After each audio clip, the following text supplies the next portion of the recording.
এয়া মই আজি মাছখিনি অলপ বেলেগ ষ্টাইলত ফ্ৰাই কৰিছোঁ। আপোনালোকে চাবচোন দেই মই কেনেকৈ ফ্ৰাই কৰিছোঁ, আৰু এনেকৈ ফ্ৰাই কৰি খালে একদম নোখোৱা মানুহে মাছ খাব। নহৰু, আদা আৰু ধনিয়া পাত অলপমান ধুনীয়াকৈ মিক্সি জাৰত গুড়ি কৰি লৈছোঁ। এয়া মোৰ গোটেইখিনি পিছা হৈ গ'ল। অকণমান বেচন লৈছোঁ, হালধি গুড়া দিছোঁ কালাৰৰ কাৰণে, অকণমান নিমখ দিছোঁ, বনাই থোৱা আদা নহৰু পেষ্টখিনি দি দিম, মছলা সকলো ধৰণৰ মছলা, জিৰা, মিট মছলা, ৰেড চিলি, গৰম মছলা চব অলপ অলপ দি দিছোঁ। তাৰপিছত ধুনীয়াকৈ গোটেইখিনি মিক্স কৰি লৈছোঁ আৰু অলপ অলপ পানী দি দি মিক্স কৰি গৈ আছোঁ। ধুনীয়াকৈ মই গোটেইখিনি সানি ল'লোঁ। দেখিবনে? বহুত ডাঠ কৰিব লাগিব। মই মাছখিনি ধুনীয়াকৈ চাফা কৰি লৈছোঁ আৰু ইয়াত মাজে মাজে এনেকৈ কাটি দিছোঁ। দেখিছেনে?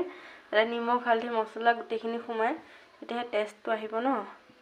এতিয়া মই গোটেই পেষ্টখিনি ইয়াত ধুনীয়াকৈ এনেকৈ সানি ল'ম। এয়া মাছকেইটা দেখিছেনে? ধুনীয়াকৈ সানি ল'লোঁ। এনেকৈ সানি ল'ব, তাৰপিছত তেলত দি দিব আৰু ধুনীয়াকৈ মই এনেকৈ তেলত ফ্ৰাই কৰি আছোঁ।